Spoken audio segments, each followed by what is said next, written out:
Buenas tardes a todos. El Señor nos está permitiendo aprender de la vida de José, pero más allá del Dios que es soberano y obró en la vida de Él y obra en nuestras vidas. Es un tema que estamos viendo. También estamos viendo el Salmo 119, libro poético, un salmo precioso, el libro más largo de toda la Biblia, y lo estamos viendo por partes. Llevamos ya, yo creo que más de 2 años en Isaías, y ya ahí viene exponiendo este libro. Estamos viendo también los evangelios y tenemos enseñanzas de invitados especiales.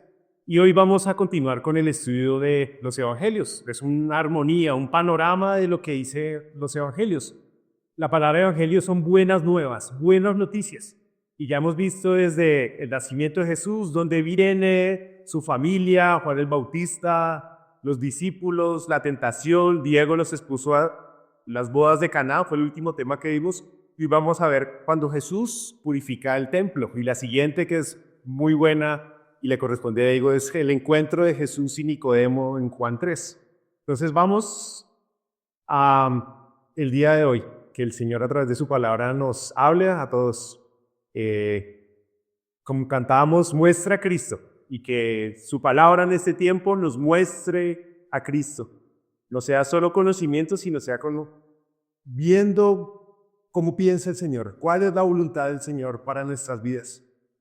Y vamos a hacer un recuento rápido histórico para dar un contexto también cultural de algo de cuando Jesús fue al templo. Pues qué templo era, qué significaba, qué se hacía allí. Y tenemos que remontarnos a 1450 antes de Cristo.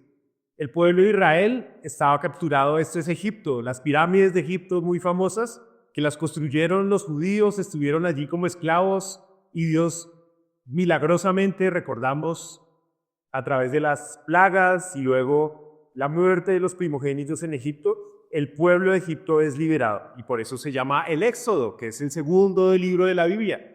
Y sale el pueblo, por eso es el Éxodo de Egipto, y sale por el desierto, y este recorrido tarda 40 años por malas decisiones del pueblo de Israel.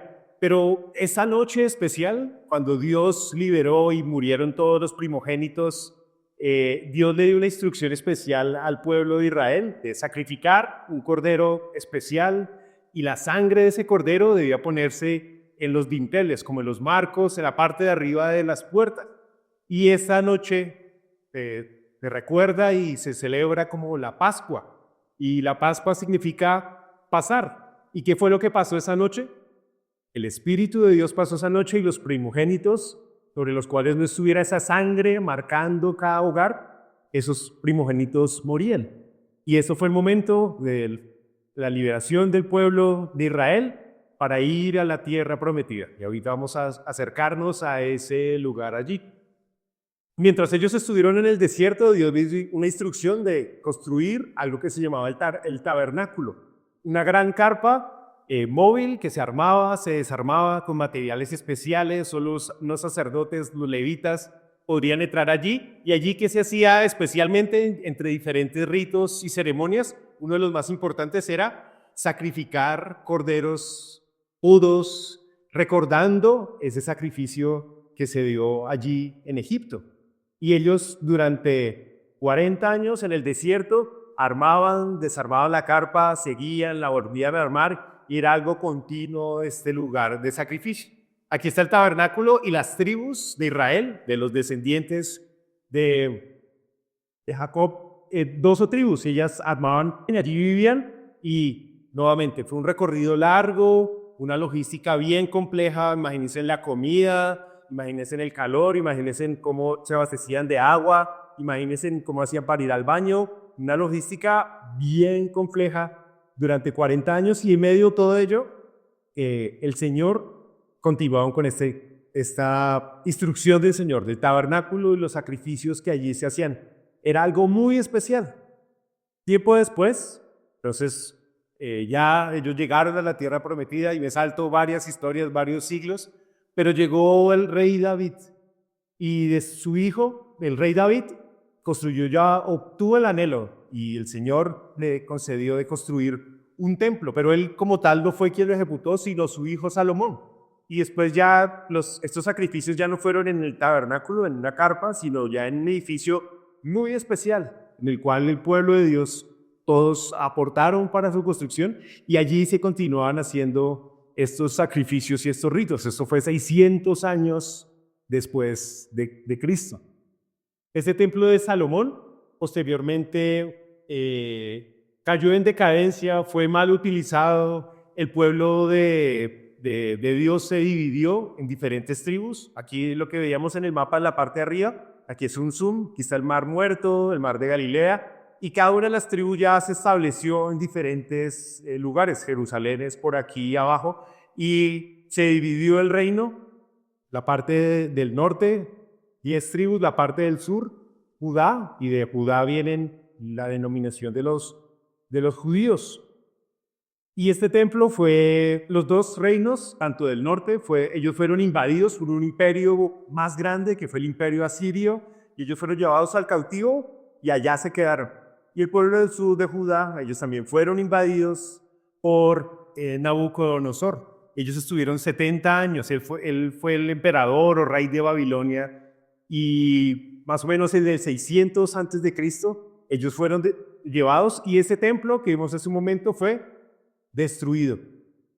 El pueblo de Judá, ellos estuvieron 70 años en el cautiverio y ellos sí tuvieron la libertad y volvieron nuevamente a su tierra, a Jerusalén.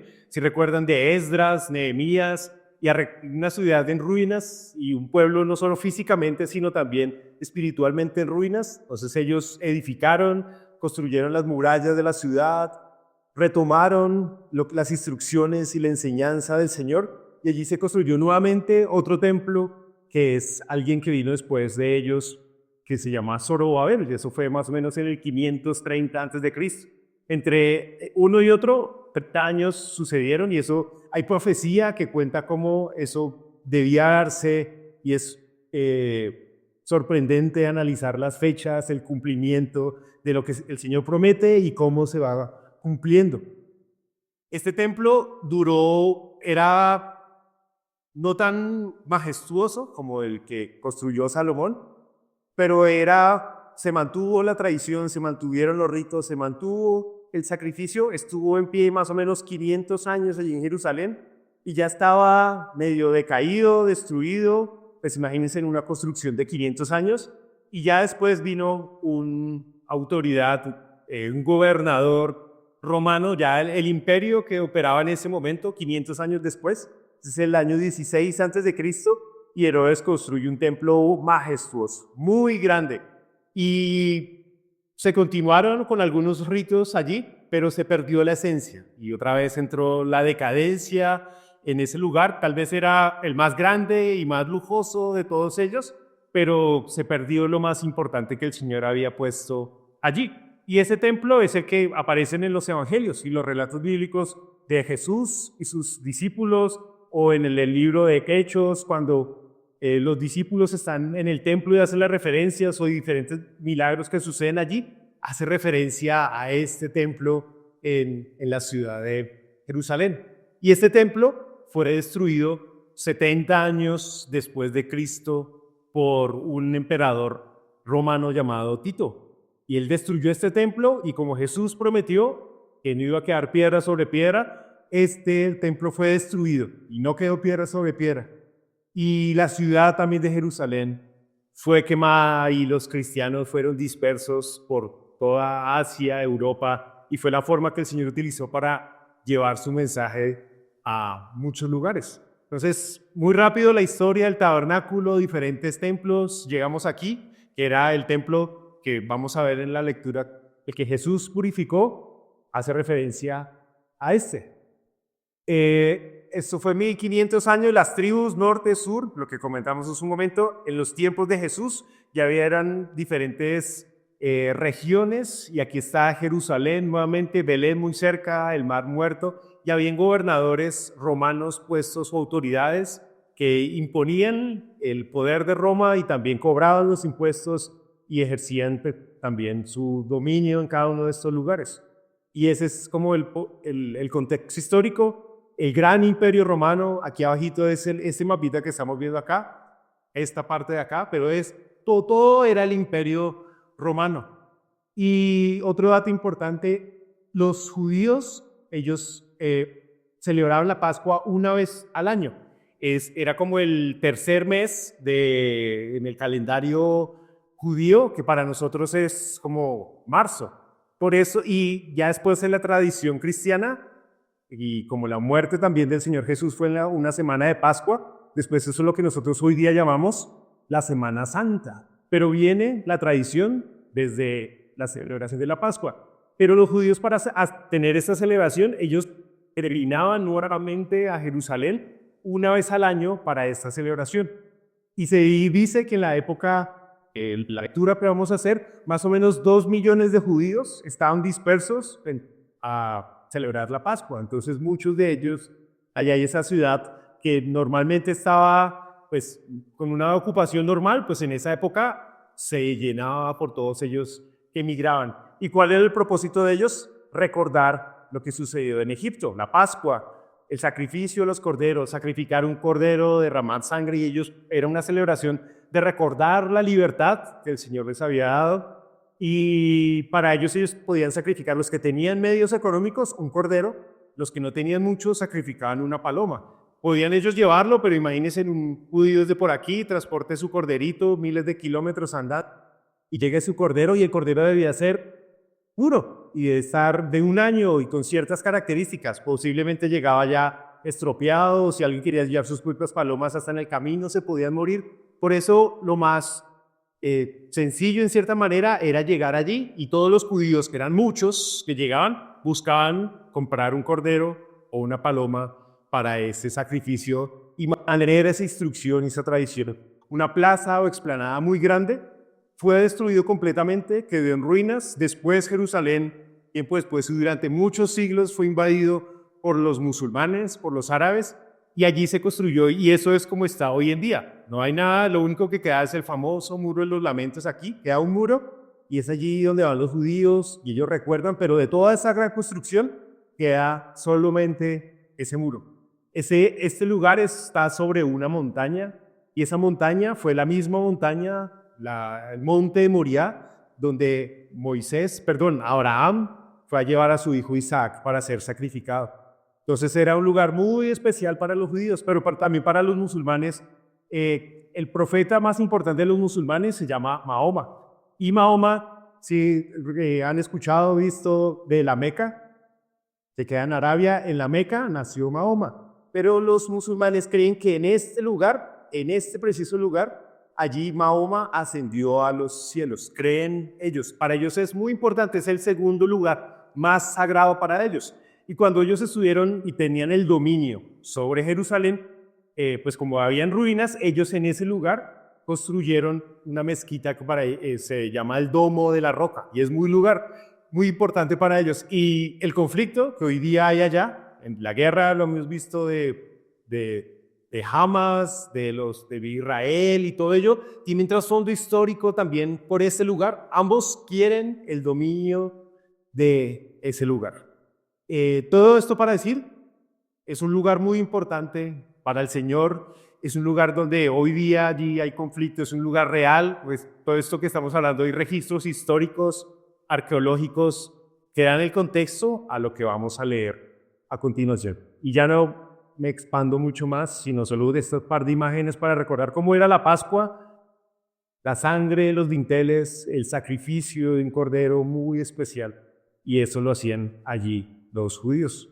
Ahora sí vamos, teniendo este contexto, Juan capítulo 2, vamos todos allí y vamos a leer del versículo 13 al 25. Y ojalá todos tengan una Biblia, y este es como el pasaje central que vamos a estudiar en esta tarde, y el Señor hablándonos. Y más allá de la historia interesante, el Señor, ¿qué propósito tiene con todo ello? ¿Y qué propósito tiene para mi vida con esto que vamos a leer a continuación? Este pasaje o este momento en la vida de Jesús está en Juan capítulo 2 y es al comienzo del libro de Juan. Pero hay unos pasajes paralelos en Mateo, en Marcos y en Lucas, pero es ya al final del Evangelio. Algunos creen que ese fue el mismo evento, sino puesto en los evangelios en lugares diferentes. Otras personas, y yo me inclino por esa posición, es que Jesús fue 3 veces a Jerusalén, 3 veces en momentos de Pascua. Entonces, yo creo que esta primera vez fue la primera Pascua de Jesús, la primera vez que él, ya con un ministerio público, fue allí al templo más o menos a los 30 años y purificó el templo. Y estos otros relatos fueron ya en la tercera Pascua de Jesús. Eso fue la última semana de Jesús. Entonces fue el domingo de Ramos, el lunes siguiente, y en esa semana fue que pasó esto mismo. No vamos a detenernos en unos detalles o palabras diferentes que Jesús utilizó allí, sino centrarnos en Juan capítulo 2 especialmente. Pero sepamos, y para mí eso fue hace poco, yo creí que eso había pasado una sola vez, pero no. Fue la primera Pascua de Jesús y los otros fue ya la última semana de Jesús antes de morir. Y vamos a la lectura entonces, estando después de esta introducción. Versículo 12. Y conectando con la enseñanza de las bodas de Caná, el milagro donde Jesús convierte el agua en vino, dice versículo 12. Después de esto, descendieron a Capernaum, él, hablando de Jesús, su madre, sus hermanos y sus discípulos, y estuvieron allí no muchos días. Entonces fueron a Capernaum no muchos días. Versículo 13. Estaba cerca la Pascua de los judíos, y subió Jesús a Jerusalén, y halló en el templo a los que vendían bueyes, ovejas y palomas, y a los cambistas allí sentados. Y haciendo un azote de cuerdas, echó fuera del templo a todos, y las ovejas y los bueyes, y esparció las monedas de los cambistas, y volcó las mesas. Y dijo a los que vendían palomas: quitad de aquí esto, y no hagáis de la casa de mi padre casa de mercado. Entonces se acordaron sus discípulos que está escrito: el celo de tu casa me consume. Y los judíos respondieron y le dijeron: ¿qué señal nos muestras ya que haces esto? Verso 19, respondió Jesús y les dijo: destruid este templo y en 3 días lo levantaré. Dijeron luego los judíos: en 46 años fue edificado este templo y tú en 3 días lo levantarás. Mas él hablaba del templo de su cuerpo. Por tanto, cuando resucitó de entre los muertos, sus discípulos se acordaron que había dicho esto y creyeron en la Escritura y la palabra que Jesús había dicho. Y el versículo 23, y hasta ahí vamos a ir hoy, dice: estando Jesús en Jerusalén en la fiesta de la Pascua, muchos creyeron en su nombre, viendo las señales que él hacía. Pero Jesús mismo no se fiaba de ellos, porque conocía a todos y no tenía necesidad de que nadie le diese testimonio del hombre, pues él sabía lo que había en el hombre. ¿Qué personajes están en el relato? Está Jesús, está en el versículo 12, nos da el contexto quiénes estaban acompañándole. Estaba su madre, sus hermanos, sus discípulos. ¿Quiénes más estaban allí? Los vendedores, comerciantes de la fe. Ahí estaban los animales que estos vendían: bueyes, ovejas, palomas. Habían cambistas, y fue un detalle que se me pasó a comentar. Los judíos, como venían desde tan lejos, ellos tenían una moneda del lugar de donde venían, o sea, de Europa, de Asia, de África, y esa moneda no era la misma que recibían ahí. Entonces ellos tenían que cambiar esas monedas para después comprar los animales, o también ellos tenían que pagar un impuesto. Las personas que hacían el cambio, pero el cambio era oneroso. Lo robaban los cambistas que estaban allí, y los vendedores también se aprovechaban pues de la intención de los que querían hacer los sacrificios, y vendían los bueyes, las ovejas y las palomas a precios muy, muy altos. ¿Ustedes no les ha pasado con una niña alguna vez a cine y uno dice: las palomitas, 20,000? ¿Sabes que esas mismas yo las hago en la casa y en 1,000 pesos hago hasta más palomitas y me quedan más ricas? Pero uno está en el cine y pues le toca pagar, ¿no? O alguna vez no han ido en un aeropuerto y la comida en los aeropuertos es requete cara. Si han ido a recibir a alguien o que sí, pues el agua que en la tienda de la esquina del barrio vale 2,000 pesos, en el aeropuerto puede valer 10,000.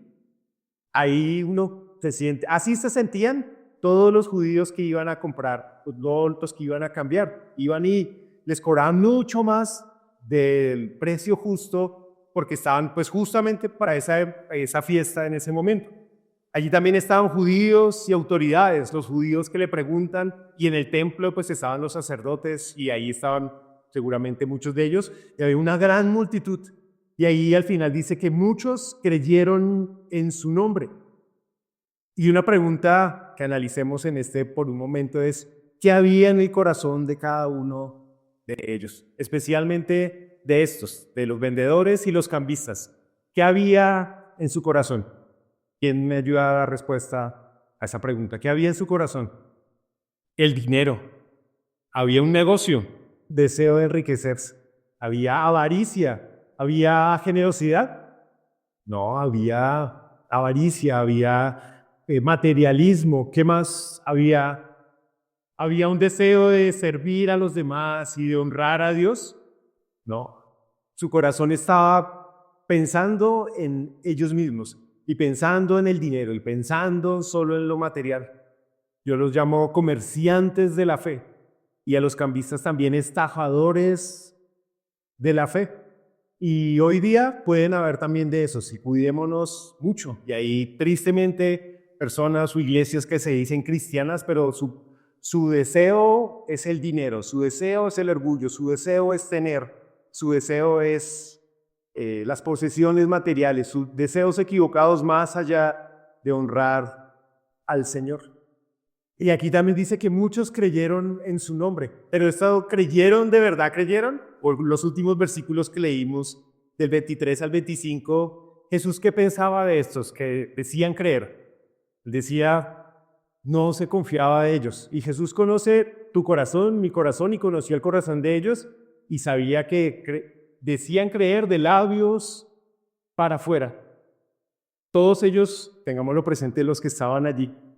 Y podemos hacer un bosquejo o partir este pasaje en 4 bloques, del versículo 12 al 15, cuando Jesús va a Jerusalén, llega a la fiesta de la Pascua, encuentra una situación que provoca su ira. Al ver esas situaciones, rara vez, en diferentes momentos, ver a Jesús obrar así. Yo creo que es el único donde debemos obrar de esa manera. Y aquí la pregunta es, bueno, ¿y qué causó que Jesús reaccionara y ante qué situaciones él reaccionó de esa manera?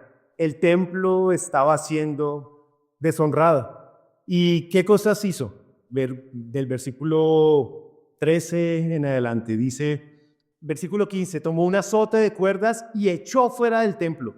Y ese echó no fue, por favor, se salen, no, o sea, fue algo enérgico, fue algo fuerte, echó a todos ellos. Las ovejas, los bueyes, imaginen el caos, esparció las monedas, imagínense mesas tumbadas, monedas en el piso, caos, algunos intentando robarse, cogerse las monedas. Y dijo a los que vendían las palomas, versículo 16, quitad esto de aquí, no hagáis de la casa de mi padre casa de mercado. El primer momento, Jesús ve y esto provoca esa situación. Del versículo 16 al 17 muestra el celo de Jesús por el templo, o sea, era algo muy importante para Dios Padre, para Jesús también. Y ahí hace referencia a un versículo del Antiguo Testamento que hace referencia a que el celo por tu casa me consume, el versículo 17. Entonces los discípulos acordaron, el celo de tu casa, algo que es especial, que tiene un propósito único, que no sea destinado para otra cosa diferente, sino es para el propósito especial que Dios lo instituyó, que era en ese momento recordar la Pascua y lo que el Señor había hecho con ellos. Después, hablando del templo, tercer punto, Jesús hace referencia a la resurrección y les dice a ellos, este templo puede ser destruido y yo lo reconstruiré en 3 días, pero no estaba hablando físicamente de este templo, sino ahí estaba haciendo referencia a su propia vida. Y después, muchos creen por las señales, pero él conocía sus corazones. Ya el resumen, estos son los mismos 4 puntos, los podemos resumir de esta manera. La ira de Dios, el celo por el templo, la resurrección y creer. Y ahora vamos a cada uno de ellos y meditemos referente a estos. La ira de Dios. Y para algunos, sí asocian a Dios solamente como a un Dios que es bondadoso, que es amoroso, a alguien que solo le ven esas características o atributos, pero desconocen que Dios también es un Dios de ira. Y Dios sí es bueno, sí es amoroso, pero Dios también tiene ira. Y en este caso vimos Jesús que le airaba, que comerciaran con la fe, le airaba el engaño, le airaba que estuviesen deshonrando el templo sagrado del Señor. Pero también al Señor le provoca ira diferentes cosas. Y por temas de tiempo no vamos a ir a ellos, pero voy a referenciarle algunas cosas que al Señor le generan ira o furor. En Éxodo 15, cuando el faraón oprimía al pueblo de Israel, ahí dice que el Señor tuvo ira para con Egipto. Más adelante, ya cuando el pueblo de Israel fue libre y estando en el desierto, ellos construyeron un becerro de oro, un ídolo. Eso también el Señor generó ira con esta situación. La incredulidad, Salmo 78, 21 dice que la incredulidad genera en el Señor ira. La dureza del corazón, Romanos 2:5. La falta de reverencia, segunda de Samuel, la apostasía, aquellos que dicen creer y vuelven atrás, genera ira en el Señor. La idolatría, el pecado del pueblo del Señor. Y aquí vimos cuál fue lo que le generó ira al Señor, pero eso es bien importante y nos atañe a cada uno de nosotros hoy. Nosotros hoy día no estamos vendiendo ni bueyes, ni somos cambistas, pero nosotros, y Juan 3:36, y es muy importante, dice, el que cree en el Hijo tiene la vida eterna, pero el que rehúsa creer en el Hijo no verá la vida, sino que la ira de Dios está sobre él. Y no una ira como la que mostró Jesús, sino una ira venidera, una ira futura, donde Dios, con todo su poder, con el poder que hizo los montes, el universo, con que el poder más fuerte que las olas, que los volcanes, esa ira algún día va a ser derramada sobre con los que rehúsan creer en Él. Y me gusta la traducción de la Nueva Biblia de las Américas, de esta palabra específicamente. Si alguien la tiene, no la quiere compartir. Aquí creer, como lo traduce en esta traducción de Nueva Biblia de las Américas. Ese creer es obedecer. Creer no es solo, sí, yo creo intelectualmente, sino después se muestra un acto de obediencia. El que cree en el Hijo tiene vida eterna. El que cree en el Cordero de Dios, en Jesús, el sacrificio perfecto, tiene vida eterna. Pero el que rechaza creer, obedecer, como dice en esta traducción, en el Hijo, no verá la vida. Al contrario, la ira de Dios está sobre él. Hay una amenaza fuerte. Algún día cada uno de nosotros estaremos delante del Señor. Y piensa ahora tú, ¿crees, obedeces, conoces al Hijo, al Cordero de Dios? Y si no, pues la ira de Dios está sobre ti. Es una expectativa futura. Es lo que se denomina el infierno. Poder recibir la ira de Dios por haber rehusado creer, rechazado a su Hijo. Y esta es la ira de Dios. Pero también nosotros tenemos ira. Y quienes recuerdan hace 2 años, el Congreso de Emaús, el tema específico, hicimos un día completo estudiando de la ira. Y hay un libro de Emaús para quienes quieran tenerlo y tengan algún problema con esto específico que se llama El manejo de la ira, recomendado. Y retomando esos apuntes de hace 2 años allí, la ira se define como una emoción de desagrado sobre algo. Es una sensación natural como el amor. La ira es algo natural. La ira no es buena ni es mala per se, no es buena, no es mala, pero provoca un comportamiento que sí puede ser bueno o puede ser malo dependiendo de la condición de nuestro ser interior. Entonces, ¿Jesús mostró ira? Sí. ¿Sus motivaciones eran correctas? Claro que sí.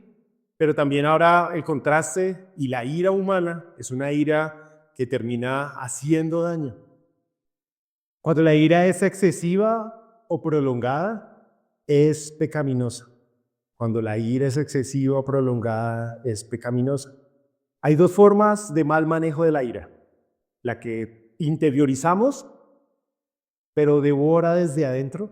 La que algo nos genera ira, pero no hay una manifestación externa, pero desde adentro ese sentimiento, ese rencor, esa actitud, esa amargura.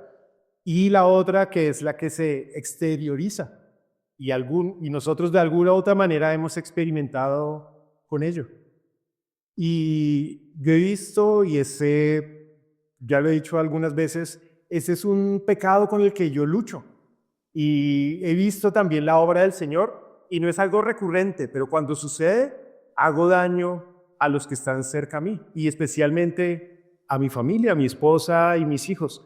Me he visto, y gracias por la obra del Señor, como Él ha dado dominio propio sobre esa ira. La ira inicia problemas, la ira paraliza, la ira no es digna de confianza y nunca debe motivar a la acción. Entonces, la ira como tal no es buena o mala, pero lo que hay en nuestro corazón es lo que puede llevar a hacer cosas malas. Nosotros podemos tener ira de la buena, podemos decir, o ira santa como la que el Señor Jesús mostró en el templo y Dios a través de la historia ha mostrado de diferentes formas, sí. Pero también cuidémonos de esta ira pecaminosa. Y sin perder Juan, vayamos a Santiago, capítulo 1. Santiago, capítulo 1, 19 y 20. Hablando de instrucciones prácticas de la obediencia a la palabra, dice esto. Capítulo 1, versículo 19 y 20 solamente. Por esto, mis amados hermanos, todo hombre sea pronto para oír, tardo para hablar, tardo para airarse. Porque la ira del hombre no obra la justicia de Dios. Porque cuando estamos airados, allí Dios no obra en nosotros. El Espíritu Santo no obra en nosotros.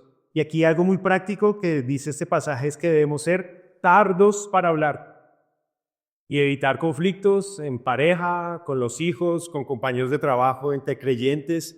Ser tardos para hablar, tardos para airarse. Porque en la ira del hombre no obra la justicia de Dios.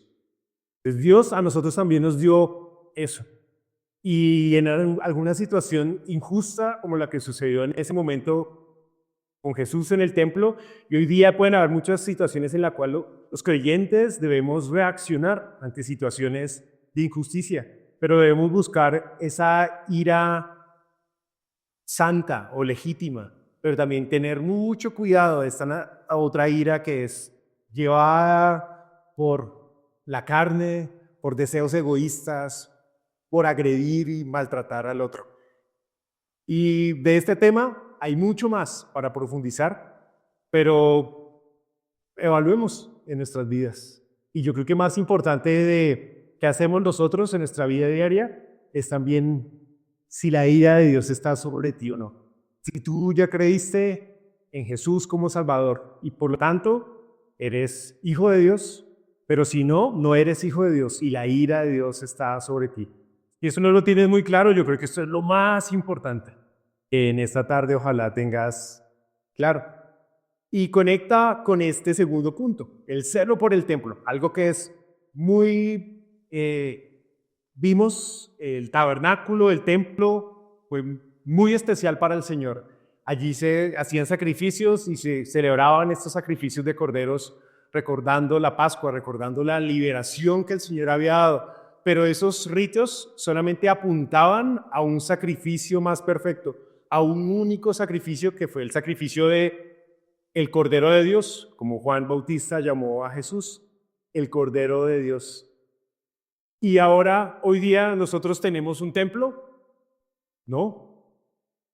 Nosotros podríamos denominar que este es el templo, pues bueno, sí, pero es el local donde nos reunimos, pero si nos reunimos en un parque, pues igual la iglesia somos las personas. Hoy día ya los sacrificios terminaron, pero ¿cuál es el templo hoy? El templo hoy somos nosotros. El creyente es el templo de Dios, donde habita el Espíritu Santo. 1 Corintios 3, del 16 al 17, dice, ¿no saben que ustedes son templo de Dios? Y que el Espíritu de Dios que habita en ustedes, es una pregunta, y es una pregunta válida en ese momento de la iglesia de Corinto y válida para nosotros hoy. ¿No sabes que tú eres templo de Dios? Si eres hijo de Dios, si has creído en Jesús, uno de los regalos por haber creído en la obra salvadora de Jesús es recibir el Espíritu Santo. Es decir, Él habita en mí. Yo soy un templo donde el Espíritu Santo de Dios habita. En ese entonces lo especial era el tabernáculo y estos templos que fueron deshonrados, profanados. Hoy yo soy ese templo. Solo los creyentes. Si alguno destruye el templo de Dios, Dios lo destruirá a él. Porque el templo de Dios es santo, es puro, es apartado. Y eso es lo que ustedes son. Y leímos que Jesús tuvo celo por lo que estaban haciendo con el templo en ese momento. Pero Él también tiene un celo ahora especial, tan especial por nosotros. ¿Y qué son los celos? Los celos también son neutrales. Pueden ser buenos o pueden ser malos. ¿En qué sentido es? Algunas personas dicen, no, los celos son malos, eso es desconfianza. Y un celo cuando tiene una motivación mala, pues es mala, pero cuando un celo es, yo quiero que mi esposa sea solo para mí, y ella quiere que yo sea solo para ella, que seamos exclusivos el uno al otro. Ahí hay un celo, una exclusividad. Eso es lo que el Señor quiere con nosotros, que nosotros seamos solo para Él, que exista fidelidad suprema, que seamos apartados, que sea el primero. Es un cuidado especial, el celo por algo o por alguien, en este caso, por alguien. Y el Señor dice, nosotros somos ese templo de Dios hoy día. Y así como Jesús reaccionó de cuando deshonraron el templo en la antigüedad, ¿qué hacemos con nuestro templo? ¿Lo cuidamos? ¿Deshonramos nuestro cuerpo? Y pensemos también ahora, como ahora Él tiene un celo por nosotros. ¿Y qué precio pagó Él por ello? Pues nada menos que su propia vida. Jesús dio su vida por nosotros, para que esto fuese posible. Hebreos 10 dice lo siguiente. Por esa voluntad hemos sido santificados mediante la ofrenda del cuerpo de Jesucristo, ofrecida una vez para siempre.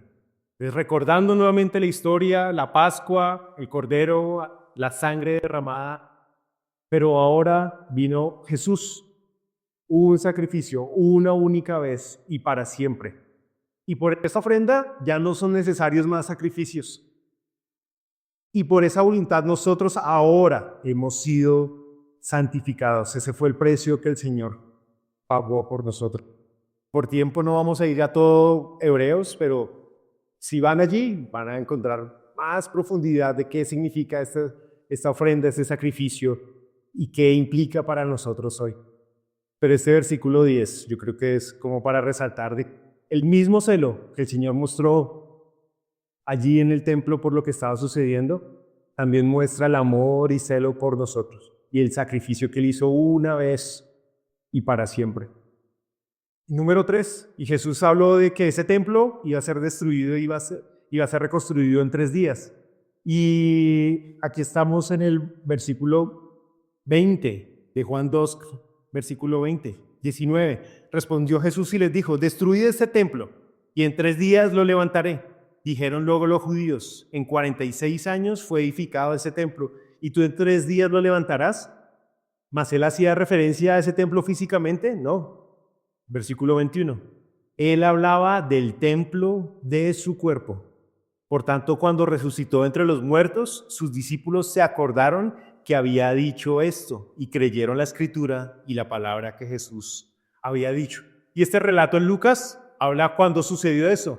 Jesús muere, llevaba la tumba y al tercer día estaban unas mujeres y tienen un encuentro con un ángel y es lo que aparece en Lucas 24 y dice el ángel, no está aquí, sino que ha resucitado.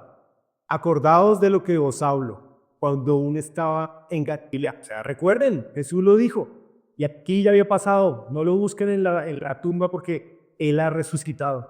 Es necesario que el Hijo del Hombre sea entregado en manos de hombres pecadores y que sea crucificado y resucite al tercer día.